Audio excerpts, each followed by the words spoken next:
um podcast na Kombi. Hoje eu estou aqui, com o Ale, craque do futebol, e você vai conhecer essa história, né, Ale? É isso aí, Roberto. Obrigado pelo convite. E não perca, hein? É Vai isso ser aí. Muito interessante. Vem com a gente.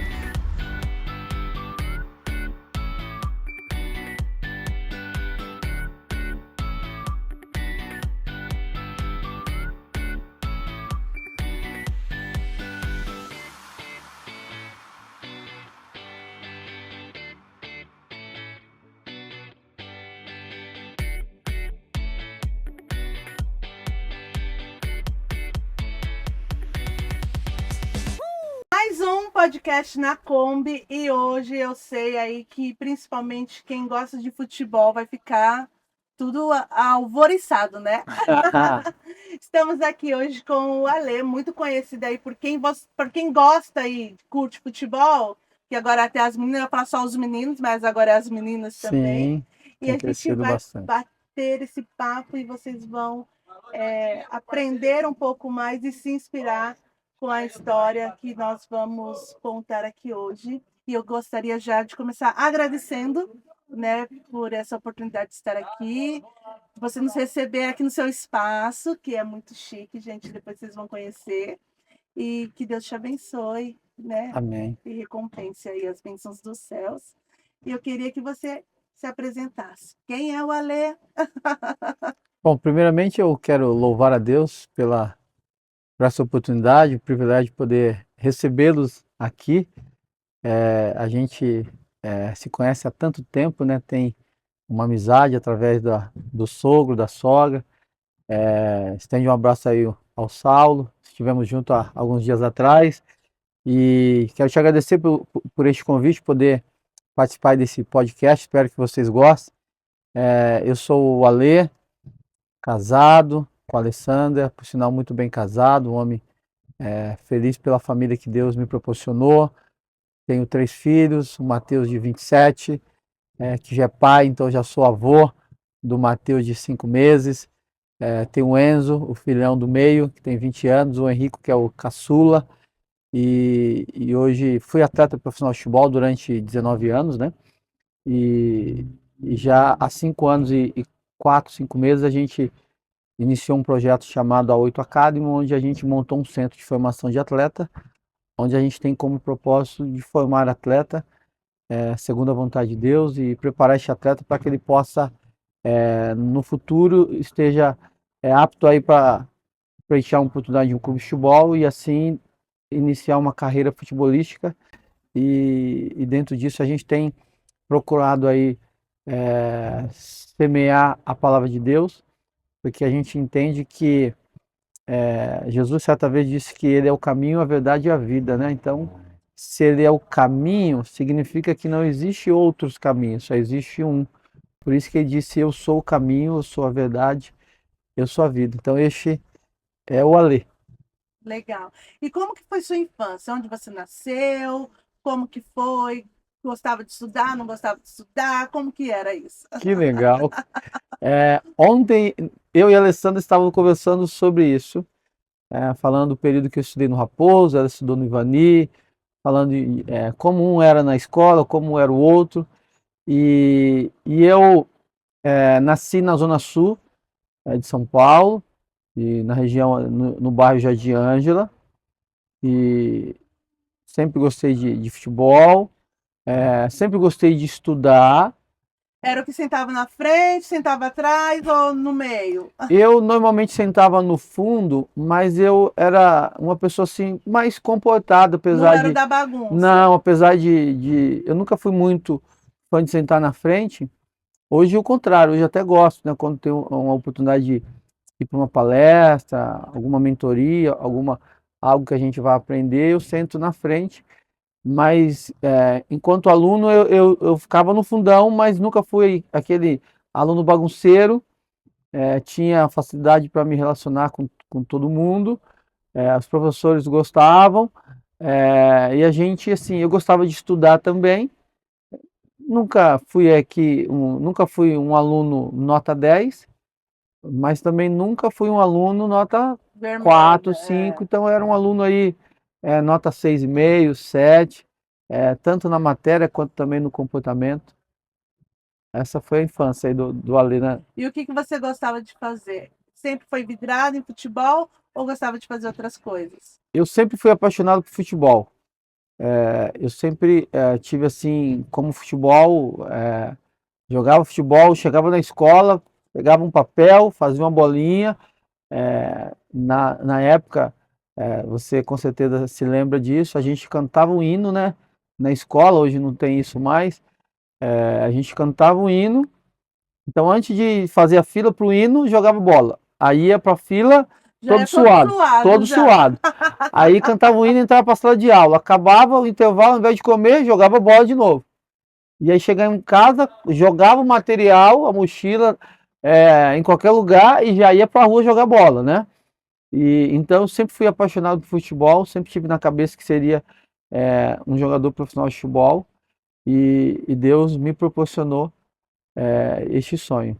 Na sua família, alguém tem essa tradição de esportista, alguma coisa assim? Ou foi nascido no seu coração mesmo? No meu coração, meu pai jogava futebol, mas jogava na várzea, né?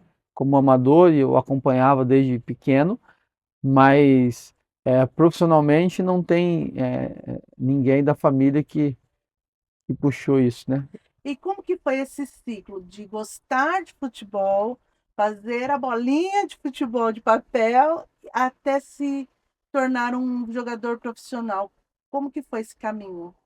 É um caminho assim, a minha trajetória ela foi diferente da maioria, principalmente por conta da oportunidade que eu tive.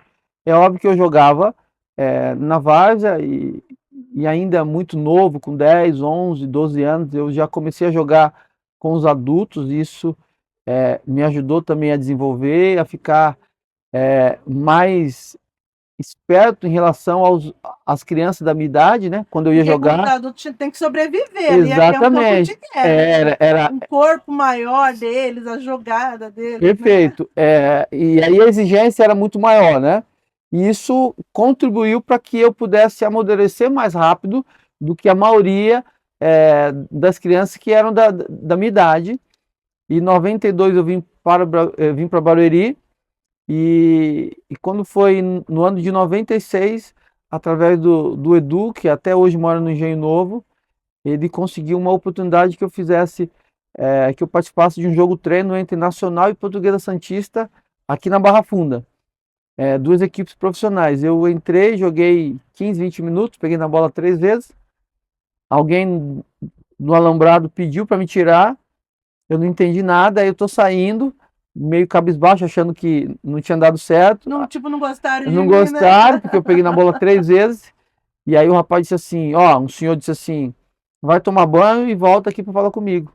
Fui, tomei banho, voltei e falou assim, segunda-feira você se apresenta em Penápolis. Me apresentei na segunda em Penápolis, já cheguei, assinei o contrato profissional, tinha 16 anos, e já com um salário de R$ 100, que era um salário mínimo na época. Então, a maneira que eu comecei a jogar futebol profissional foi muito diferente da maioria, né? Que o pessoal normalmente vai para uma escolinha, aí vai fazendo as Para as peneiras que fala, peneiras, né? depois vai para uma categoria de base, para depois chegar ao profissional. E eu fui direto para o profissional. Nossa!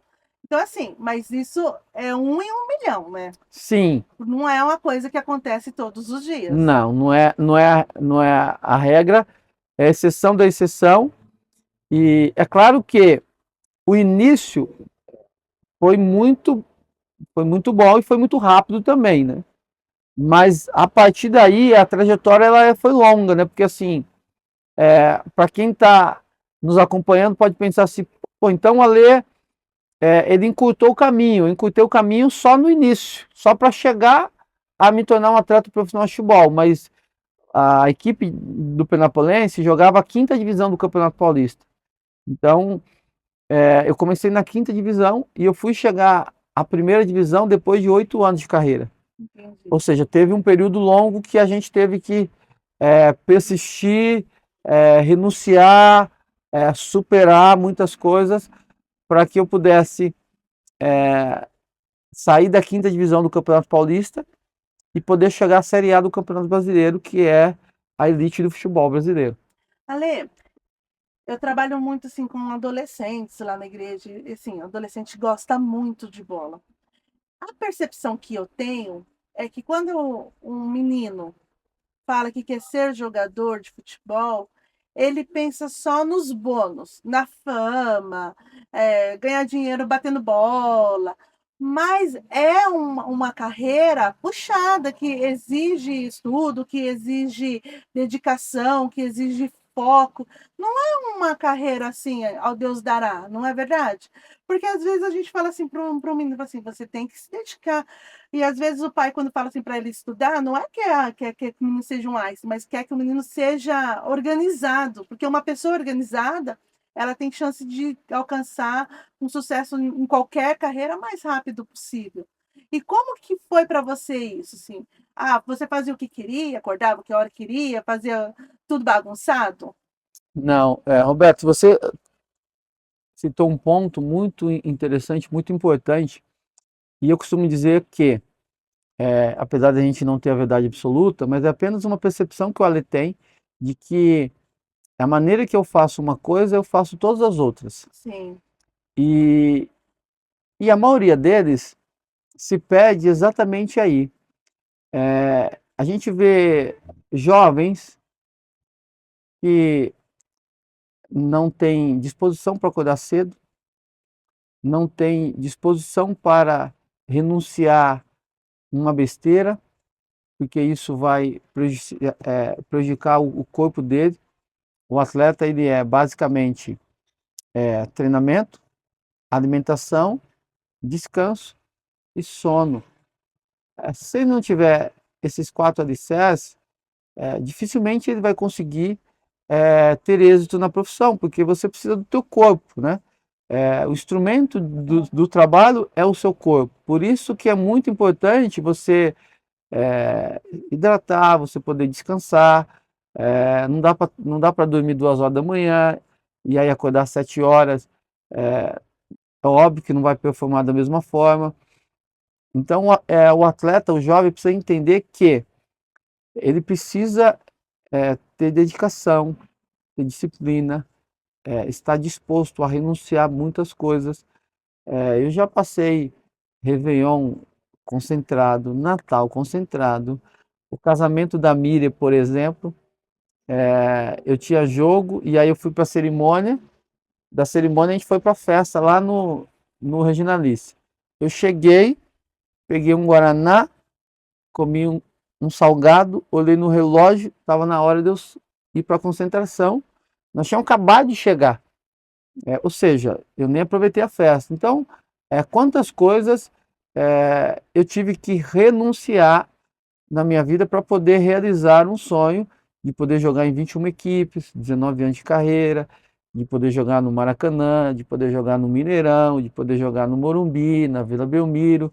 Mas isso, infelizmente, o apóstolo Paulo disse que tudo aquilo que o homem semear, isso ele vai colher, né? sim. Então é necessário a gente semear para que a gente lá na frente a gente tenha uma colheita, né? E infelizmente eu vejo uma geração que não se preocupa muito com a semeadura. O foco é a colheita, mas à luz da Bíblia a gente entende que se a gente semear bem, a colheita ela é certa. E a gente só vai colher aquilo que está plantando, né? Então, assim, se você planta para ter um corpo saudável, você vai colher um corpo saudável. Se você está plantando um corpo desregrado, você vai ter um corpo desregrado, porque não tem para onde fugir, né? A Sim. regra é clara, quando no futebol. A regra é clara. Arnaldo César. A regra é clara, você vai colher aquilo que você está plantando, né? Então, e no seu caso, qual é a sua história de fé? Né? Você já nasceu num berço evangélico ou se converteu depois? Como que foi? E eu não tive o privilégio de nascer num berço evangélico, pelo contrário. E meus pais, no início, sempre se diziam católico, mas na verdade não eram nada, porque não praticavam, né? Não me lembro uma única vez que eu fui numa igreja, numa missa com eles, então era mais um rótulo do que uma vida prática. Depois que meus pais se separaram, minha mãe passou a seguir uma seita budista, né? E eu fui morar com a minha avó junto com ela, a gente até participava de algumas reuniões, tinha um oratório lá, né? Enfim, mas eu, enquanto atleta, eu comecei em 96 e eu tive a oportunidade de morar com o Juruna e o Toninho, tive o privilégio de encontrá-lo recentemente aqui na Copa São Paulo, que ele veio com a equipe, ele como técnico aqui em Barueri, e a gente se encontrou depois de 20 e poucos anos, e a gente morava no mesmo quarto, eu, Toninho e o Juruna era cristão, então já começou ali a falar da palavra de Deus, sempre que tinha as reuniões eu participava quando queria, nunca fui uma pessoa de fazer nada forçado para fazer média. Não, hoje eu vou. O dia que eu não estava afim de ir, não iria. Em 97 eu fui para Araçatuba, também tinha as reuniões, de vez em quando eu ia na igreja, convidado,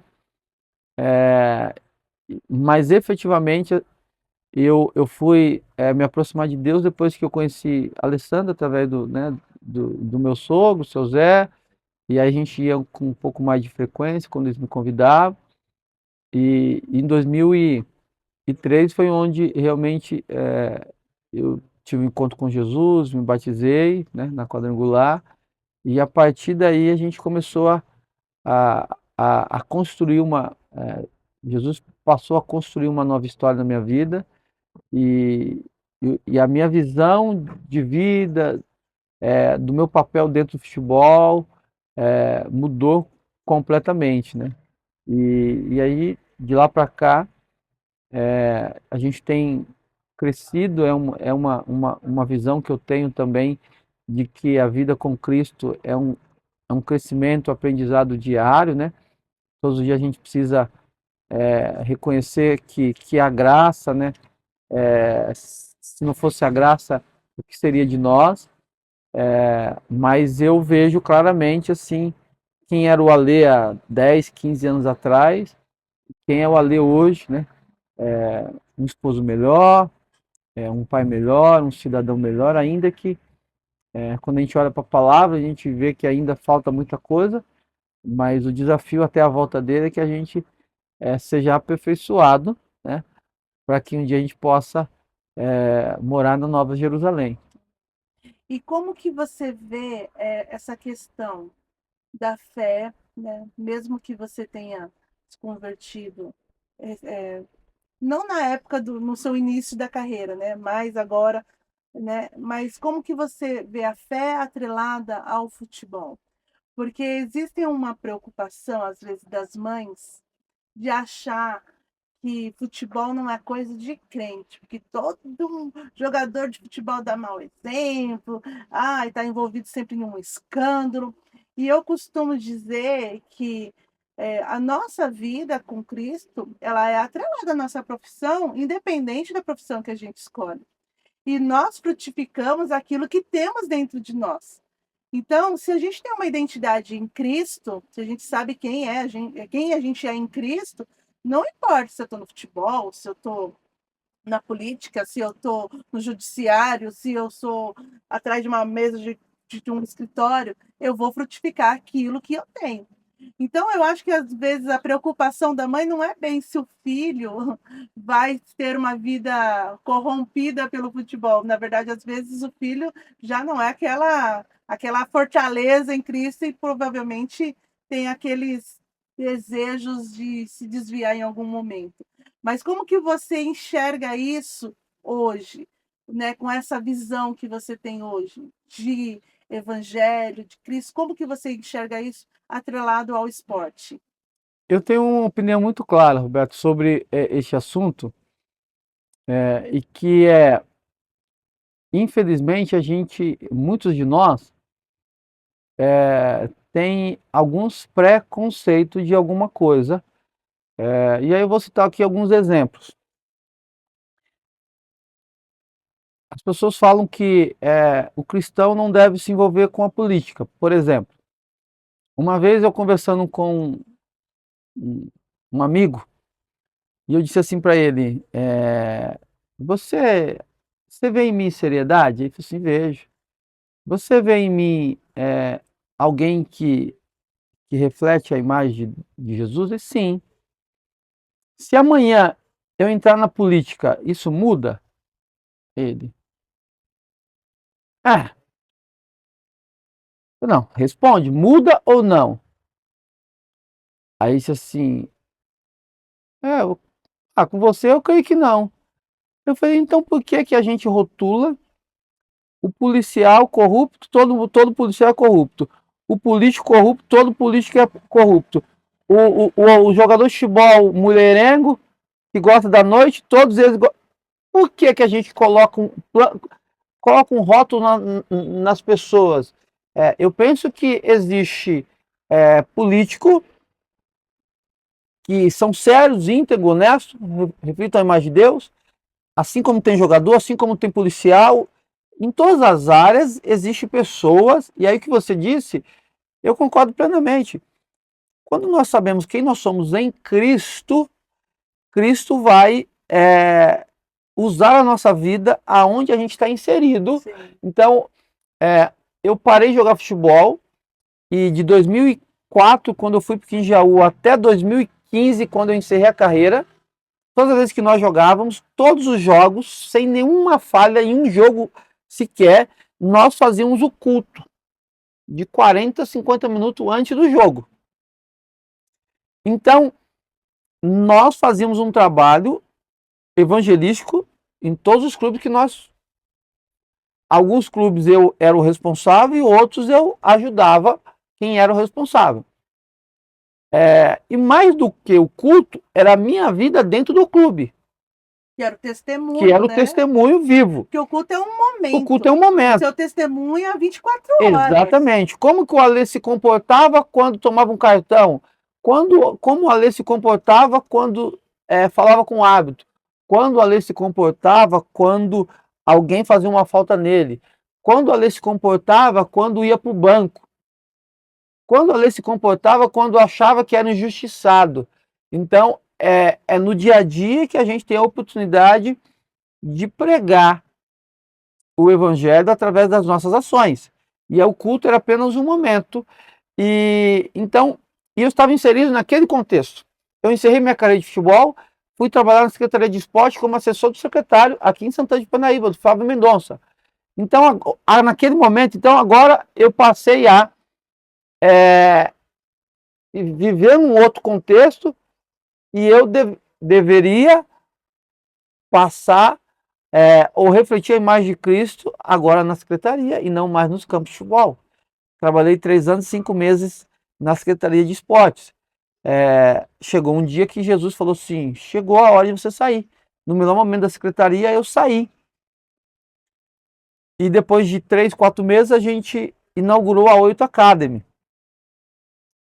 Hoje, eu tenho a oportunidade, na 8 Academy, de poder levar a bandeira do Evangelho, de poder, através do nosso dia a dia, transformar vidas. Então, eu penso que a gente não pode ficar preso em rótulos ou uma profissão que... porque primeiro que assim, a gente precisa respeitar todas as profissões e respeitar o cidadão que está por trás dela, né? Então, eu penso que é o ser humano que vai fazer a diferença aonde está inserido. Sim. Não o meio que vai fazer a diferença nele. E falando de futebol, né? Estritamente agora, qual o momento que você considera que foi o momento assim mais prazeroso na carreira, assim, que você fala assim, nossa, de toda a minha carreira esse aqui foi o momento que eu mais gostei?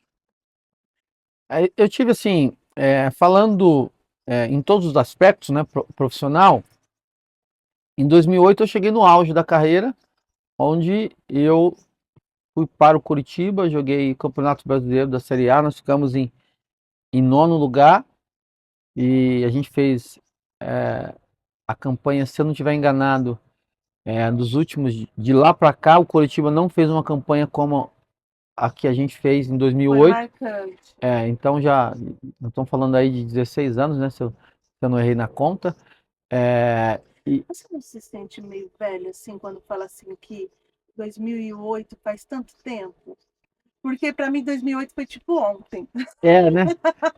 Mas na verdade, assim, A gente para ver que já fez 16 anos e fala assim, 16 meu anos, Deus, os dias estão sendo abreviados. são sendo abreviados. Mas eu praticamente, eu vivo um dia por vez, não me preocupo muito assim com a idade. É claro que eu procuro ter uma vida saudável para que eu possa ter saúde, né, num período maior, mas assim, eu vou fazer 46 anos, a maioria das pessoas olha para mim e, não, vai fazer É 40, mentira, né? Não, não é então eu possível. não tenho problema com isso, mas é óbvio que a gente sabe que já faz tempo, né, são 16 anos, e em 2008 foi o auge da minha carreira, onde a família pôde também usufruir fora do campo também. A gente morava num ótimo apartamento. Lá em Curitiba eu fiz um curso de teologia das Epístolas Paulinas, as cartas de Paulo, todas as segundas-feiras que eu tinha folga. A gente fez uma excelente campanha. Foi o clube onde eu tive o maior salário. Dentro de campo as coisas fluíram muito bem. Então, o melhor momento, o auge da minha carreira foi no Coritiba, em todos os aspectos, né? Família, bem, os filhos, estudando em escola particular, a gente congregando, tive a oportunidade de poder, em Curitiba, dar alguns testemunhos. Então, num todo, foi o auge da minha carreira, e eu costumo dizer também que muitas das vezes o atleta ele fica muito condicionado somente ao salário ou à condição de estar jogando de titular ou não. É, eu fui muito feliz lá em todos os aspectos, mas é possível você ser muito feliz em outra equipe e que, por exemplo, no Figueirense eu joguei um ano seguinte, eu joguei o primeiro turno inteiro como titular e no segundo turno eu fui um reserva durante o segundo turno inteiro. E eu fui muito feliz também, porque a família estava bem, as crianças bem na escola, o nosso dia a dia, a gente congregando, fazendo um trabalho evangelístico lá, a gente tinha as reuniões duas vezes uma vez por semana, a gente tinha a oportunidade já naquela época de cuidar de alguns casais mais jovens, dentro do futebol. Então, eu sempre tive uma cabeça, eu sempre depois que eu entendi o que Cristo queria de mim, a minha carreira, ela passou a ter uma Um novo importância, um significado, novo né? significado. Então eu não jogava mais para dar Não é autógrafo, só o ou dinheiro, não, não é a era fama. um propósito, era poder no dia a dia acabar um treino e chamar um jogador mais novo, senta aí, e aí como tá em casa, e a gente já aproveitar daquele período para poder ajudar, Aconselhar. aconselhar. Então, essa é a visão que eu tenho, de que assim, você tem uma grande oportunidade de estar. Imagina você todos os dias estar se relacionando com 25, 30, 40 pessoas. Então, imagine que 40 essa pessoa, famílias, né? imagina essa pessoa se permitir ser usada por Deus, né? Exato. Qual é a posição que você joga? Eu joguei, eu comecei como meia e depois fui para volante. Tive a oportunidade de jogar em outras posições, de zagueiro, de lateral, de atacante, mas a posição que eu me consolidei foi de volante. Mas era o que você mais gostava de fazer? É, de E o segundo volante volante. é o que tem que arma as jogadas. E Exatamente. tem que ter um pensamento rápido, um raciocínio rápido. Porque você tem que fazer, a maneira que eu jogava, eu era importante na parte defensiva, e quando sem a bola, e quando a gente recebia a bola, eu era um dos responsáveis em fazer a criação da jogada. E aqui, esse espaço, como que ele foi idealizado? Como que surgiu o sonho de ter um espaço para preparar jogadores? Legal. Quando, na verdade, eu não, enquanto atleta, eu não pensava em trabalhar com atleta pós-carreira. Inclusive, no final da minha carreira, alguns atletas mais novos me procuravam. Olha, bem que você podia cuidar da minha carreira. Eu, não quero saber disso não. Isso vai dar muita dor de cabeça. Então, eu não tinha essa visão. Talvez se tivesse, talvez não. Com certeza, se eu tivesse, a gente estaria já mais na frente, né, em relação ao que a gente faz hoje. Mas eu penso que há tempo para todas as coisas. Eu encerrei a carreira, fui trabalhar na Secretaria de Esportes. E aí, no último ano, a gente abriu um escritório lá no Betaville, em Barueri, para fazer gestão da carreira de atleta. Mas para quem acha que trabalhar na prefeitura é moleza, não faz nada para quem não gosta de trabalhar, para quem é preguiçoso. Nós trabalhávamos muito. Tínhamos um escritório lá, tinha semana que eu não conseguia passar no escritório no final do dia, porque era muito puxado. Então a gente ficou com o escritório lá um ano aberto, e eu passava lá uma vez na semana à noite, às vezes ficava 2 semanas sem ir, ia no sábado, mas não acontecia nada, isso na gestão da carreira de atleta. Quando eu saí da secretaria, Jesus me orientou a sair. Eu comecei com o secretário, saí depois de 35 dias. Eu já tinha um outro negócio, né? Que a gente, eu tenho um negócio de tecnologia japonesa, e eu passei a cuidar 100% deste negócio. E depois de 2 ou 3 meses que eu já havia saído da secretaria, eu recebi a ligação do Kiko, que é o proprietário deste espaço. Esse espaço é arrendado. E ele me ligou e disse assim: Ale, sabe aquela quadra lá no Rancho Alegre? Eu falei: sei. Desde o dia que eu comprei, só vem você na cabeça. Você consegue vir aqui para a gente conversar? Sim. E eu vim até aqui, a gente conversou e falou: ó, eu estou fazendo uma reforma e eu gostaria que você montasse um projeto aqui. Aí eu disse assim: ah, monta uma escolinha. Eu falei: não, eu não tenho vontade de ter escolinha. Eu tenho um sonho de ter um centro de formação de atleta. Como eu já tenho um escritório de atleta, de gestão de carreira de atleta, então agora eu vou montar um centro de formação. Então eu vou preparar este atleta e vou gerir a carreira dele. Ao invés de eu gerir a carreira de um atleta que eu não conheço, eu vou preparar este atleta em todos os aspectos, e aí vou gerir a carreira de um atleta que eu conheço, que eu mesmo preparei. E aí a gente fez algumas reformas, algumas coisas, e a gente inaugurou em outubro, e aqui estamos já há 5 anos e 4 meses. Então nós temos a quadra coberta, nós temos a sala funcional, onde a gente tem a metodologia da Soccer Labs, onde a gente trabalha a parte técnica, a parte cognitiva, a gente tem a parte muscular, substitui uma academia. Nós temos o escritório, temos uma outra sala, e que em breve será uma fisioterapia. A próxima vez que vocês retornarem, a fisioterapia já estará funcionando, tá? Porque a nossa referência é um clube, então a gente está se estruturando para que a gente fique no mesmo nível que um clube, que a gente possa oferecer o que um clube oferece, até para quando este atleta ele chegar num clube, ele já esteja 100% adaptado. Nós temos um contrato com a Prefeitura de Santana de Parnaíba, onde a gente faz a locação, a gente paga para utilizar o campo do Isaura 2 vezes por semana, e aí todas as nossas categorias, a partir do 13, 15, 17 e 20, uma vez por semana vai para o campo, fazer um trabalho no campo. Então, Mas quando você fala uma carreira de futebol, ela é abrangente ou ela é estrita para futebol de campo? não, o nosso trabalho é futebol de campo. Entendi. Então a gente não trabalha o atleta para o futsal, Que é diferente, que é né? completamente diferente. Então, se nós tivéssemos uma pretensão de fazer um trabalho para o futsal, a gente obrigatoriamente a gente teria que ter uma quadra de futsal para poder fazer esse trabalho, Uma né? outra estrutura. Uma outra estrutura.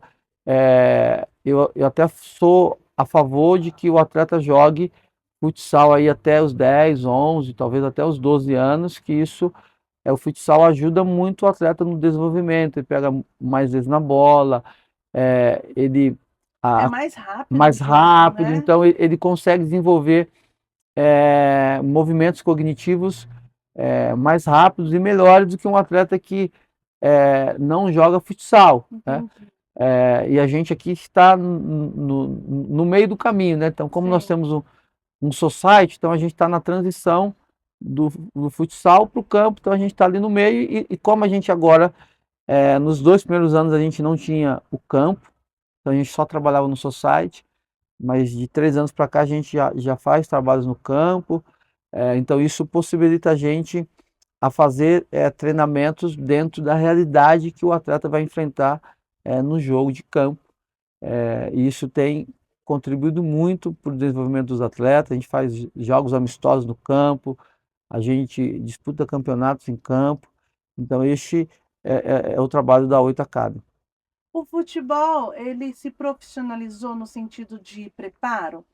É, a minha pergunta é pergunta de gente ignorante mesmo, assim. Porque a impressão que a gente tem é que o futebol antigo, o futebol do Pelé, da turma lá, da geração antiga, era mais um futebol de vai na sorte, entra no campo e tenta acertar a bola aí no gol. E a gente vê que conforme vai passando as Copas, né, tem brasileiro que nem eu, assim, né, vai acompanhando futebol de Copa em Pela Copa. Copa. E aí a gente vê, assim, por exemplo, tipo de roupa, a roupa tem uma tecnologia, não sei o quê. O calçado é uma tecnologia, não sei o que lá. A bola tem uma tecnologia, o campo tem tecnologia. A gente vê que esse negócio vai meio que se profissionalizando, não, porque já era profissional, mas vai se modernizando. É a impressão de uma pessoa ignorante ou isso de fato acontece? É uma percepção correta que você teve, de que o futebol ele tem, cada ano ele tem se profissionalizado, e você pega um clube de base, por exemplo, há 10, 15 anos atrás, tinha lá até mesmo equipes, eu joguei em várias equipes profissionais que tinha é, o, o treinador, um auxiliar, um preparador de goleiro, um massagista e um roupeiro, 5 pessoas. E a sorte? É. A Oito Academy, ela tem mais de 5 pessoas na equipe. Hoje tem, vou falar rápido aí, não vou falar todos, mas hoje tem. É normal você ter numa estrutura de um clube o técnico, aí ele tem o auxiliar dele e um auxiliar do clube, que esse é transitório, porque ele acompanha o técnico, e esse é fixo, porque é do clube. Aí você tem um preparador físico da comissão técnica e tem um preparador físico do clube, só aí não estou falando de 5. Nossa.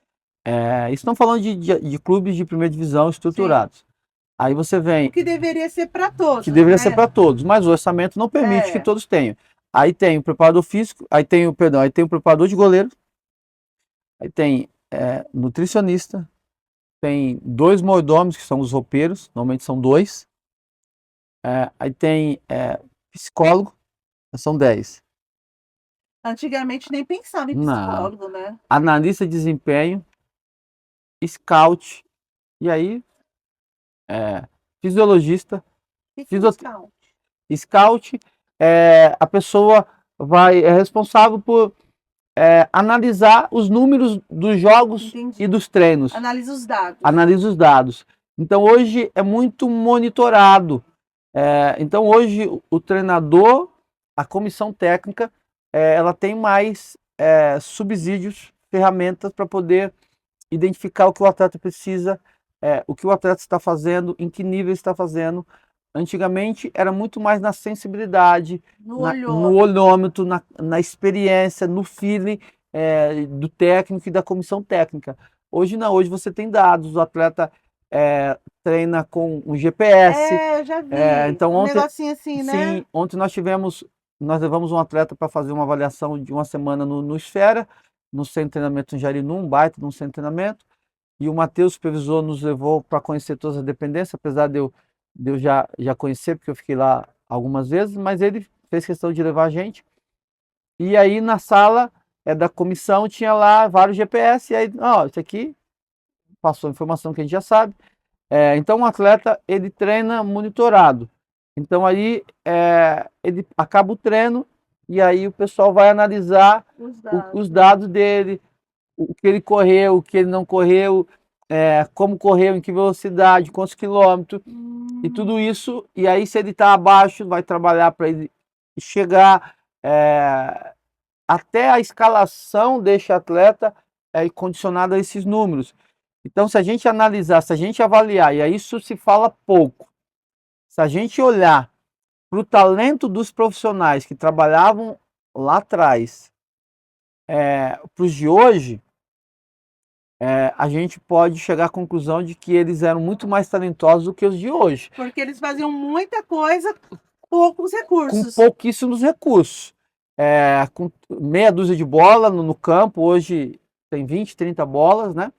É claro que isso é bom, né? Então aquele Mas eu profissional. acho que isso também vai da adaptação do ser humano. Quanto maior a necessidade, maior a gente vai se desenvolvendo para aquilo. E Sim, aí, conforme vem a modernidade, né, a informática, com isso, aí o nosso cérebro vai ficando mais relaxado, porque sabe que quem tem que fazer esse trabalho, de repente, o computador vai eliminar um pouco, né?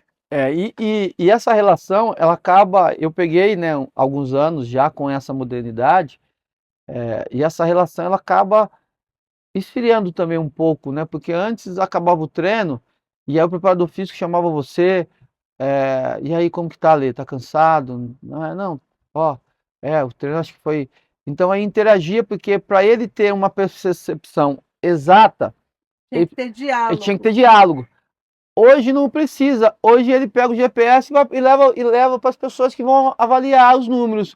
Então não tem diálogo, não tem diálogo, não tem empatia. Não tem empatia, não tem o nível de comprometimento é menor. Verdade.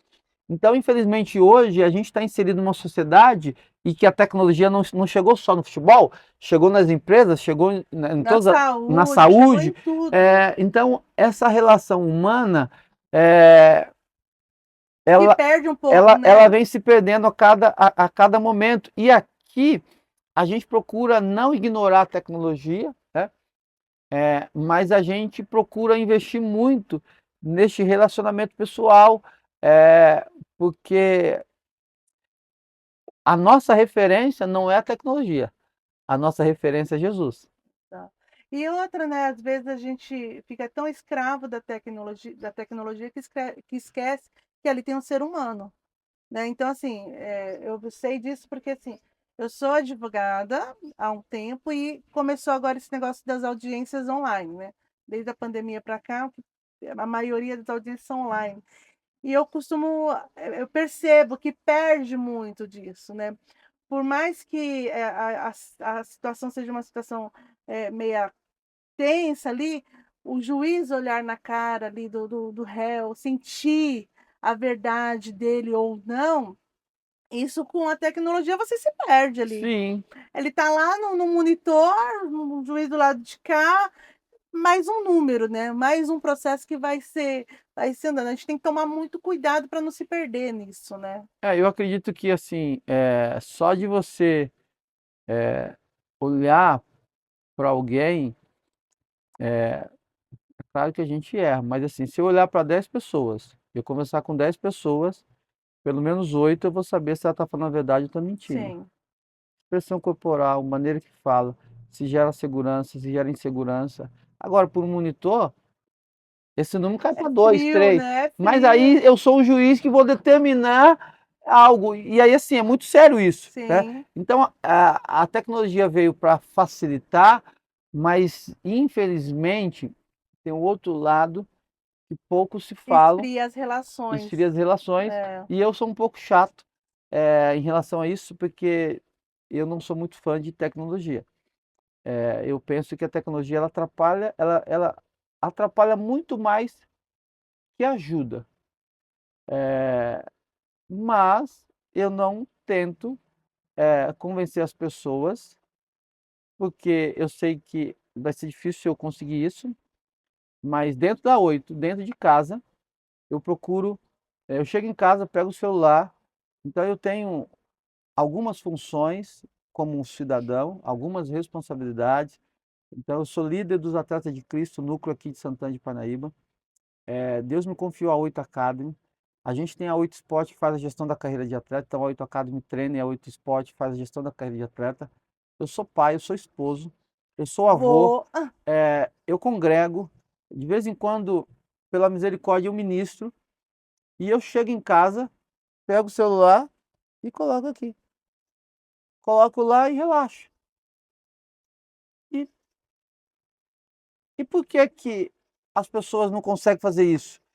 É, porque, infelizmente, tem permitido que a tecnologia governe a vida É. delas, e por isso que eu E às vezes as pessoas não não percebem, percebe, não percebem. infelizmente não percebe. Então, se a gente puder ter o discernimento para aproveitar das coisas boas, por exemplo, a tecnologia está nos permitindo agora fazer você fazer um trabalho como este, um Sim, podcast, a gente poder conversar, isso é benéfico, mas a gente se perde nisso, né? Acha que todas as coisas que a gente vai fazer vai ser benéfico porque é a tecnologia, e na não, verdade não é, né? não é verdade. A gente tem que saber dosar, né? É, Se a gente for colocar tudo que a gente for fazer na balança do apóstolo Paulo, né? Até mesmo ver se está lá em Gálatas 5, lá, fruto do Espírito, está lá, né? Até o autocontrole está lá também, né? sim, Chegar a um ponto e falar assim, não, agora é o meu momento de ficar sem tecnologia, domínio curtir a próprio. família, ir para curtir a família, estar junto em família.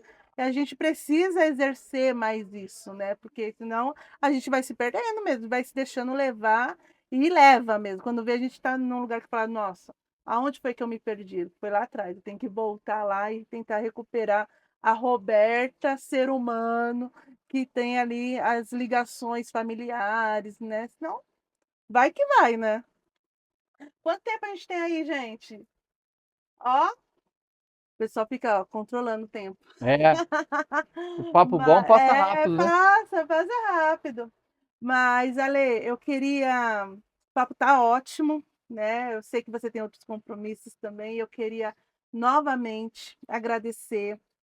Eu sei que tem muitos meninos aí que vai pedir um bis, que vai pedir aí para a gente repetir a dose, porque eu sei que você tem muitas experiências ainda para compartilhar com eles e a gente vai proporcionar esse momento também. Mas eu gostaria de agradecer, né, por hoje, deixar uma lembrancinha com você, que é a nossa canequinha e o nosso adesivinho, Oh, para você guardar de recordação desse nosso dia. muito E obrigado. eu gostaria mesmo que você também deixasse aí seus conselhos, né, sua mensagem final, principalmente para esses meninos sonhadores, né, que olham o Alê e falam assim: "Eu quero ser que nem o Alê". Ó, chique esse negócio, hein? Muito lindo. Tomar sua aguinha, seu cafezinho. Muito bom. Vai ficar aqui para eu tomar o cafezinho. Eu sou o homem do café. Olha aí, ó. E assim, eu que agradeço pelo convite, pelo privilégio de poder falar um pouquinho da nossa família, da esposa, dos meus filhos, do meu neto. Só um parênteses, que é uma família maravilhosa, gente. A gente gravou podcast com o irmão José e a irmã Maria. Depois vocês olham lá atrás, que foi muito legal também. Todo mundo ali é maravilhoso. Eu sou uma pessoa privilegiada e realizada. Eu não, assim, e é isso aqui que eu gostaria de enfatizar, porque a sociedade precisa ouvir isso. As minhas contas bancárias, elas não estão cheias, mas eu sou um homem realizado, porque eu tenho uma esposa linda, que me ama, que me honra, que me respeita e que me proporcionou a ser pai de 3 filhos, de ser avô. Eu tenho uma família abençoada, tenho meu pai de 70 e poucos anos, Eu estive com ele domingo agora na casa deles, fui tomar um café lá em Carapicuíba. Meu sogro, minha sogra são como Dona Maria como minha mãe e o seu Zé como um segundo pai para mim. As cunhadas, os sobrinhos, É sempre uma festa, é né? sempre uma festa. A minha irmã caçula, Karina, mais a mais velha, a Cristiane, que mora em Brasília. E eu sou uma pessoa realizada, porque eu tenho Cristo e tenho uma família que me ama e que não me falta nada. E talvez o maior equívoco nosso é que a gente corre atrás de tantas coisas e que a vida é muito simples. Para ser feliz, para ser realizado, é muito simples. Então, meu maior patrimônio é a minha família e poder falar um pouquinho da minha família, poder falar um pouquinho da Oito Academy, que é um agente transformador de vidas. Jesus falou que estaria entregando talentos nas minhas mãos antes da gente inaugurar a Oito. Então, eu sei por que a Oito existe e para que ela existe. E poder receber vocês aqui, dar um abraço no Saulo, agradecer você, a filha, eh, a todos que estão aqui conosco. E se depender de mim, a gente. E aí na próxima eu já vou estar tomando um cafezinho na xícara, né? E agradecer. É o Matheus, né? Não, o Eduardo. Eduardo, o Edu. É, E estive com o pai há uma semana atrás e sim. Pastor Henrique, já fiz o convite para ele vir aqui ministrar para os nossos atletas, que a gente tem um café da manhã. Então você já venha com o pai, tá? Já está convidado. Então, assim, se depender da gente, a gente encaixa um horário na agenda e vamos sim fazer mais uma vez. Eu acho que é sempre agregador quando a gente abre um espaço para a gente falar da importância que tem Jesus na vida de uma pessoa, né? E é isso, a vida do Alê é simples, a vida de um atleta de futebol é simples, às vezes a gente imagina que é uma vida, né? Parece que é intocável. Eu lembro que às vezes as pessoas não me ligavam com medo de me incomodar. Não, eu não te liguei porque. Não, me liga. Se não der para atender, eu não atendo. Depois eu retorno. Agora, se não liga, eu vou saber se você quer falar comigo. Muito simples, né? Então, na verdade, é a gente que às vezes cria algumas coisas que na verdade não existe. O atleta tem uma vida normal como as outras pessoas. E mais uma vez agradecer que Deus continue abençoando esse trabalho. Amém. Parabéns por esse trabalho. Que Deus continue abençoando sua casa, sua família, seu ministério. Manda um abração para o Saulo e até a próxima. É isso aí.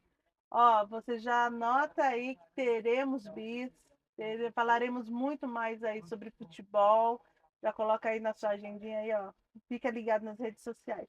E se não curte, não segue nosso canal, aproveita esse momento aí para seguir, para curtir, para comentar e para mandar aí para os amigos, falar assim, ó, tem um testemunho bom aí de um atleta de futebol que você precisa assistir e se inspirar. Porque às vezes a gente se inspira em tanta coisa ruim, né? Em tanta gente que tem uma vida tão desgraçada no sentido literal da palavra, e quando a gente vê uma pessoa de Deus que tem sucesso, a gente tem que erguer a mão, glorificar e falar assim, ó, esse é um exemplo a ser seguido e é assim a sua vida ali. Amém. Que Deus Obrigado. continue te usando, continue aí te usando como uma ferramenta, né? Eu sei que a gente fala para atingir a todos, mas eu sei que principalmente os jovens, né? Que é os que Deus vai colocar nas suas mãos, e eu sei que estando nas suas mãos estarão também direcionados por Deus. Amém. Vamos deixar as redes sociais do Alê e você aproveita e curte lá também, tá bom? Até o próximo episódio. Fiquem com Deus.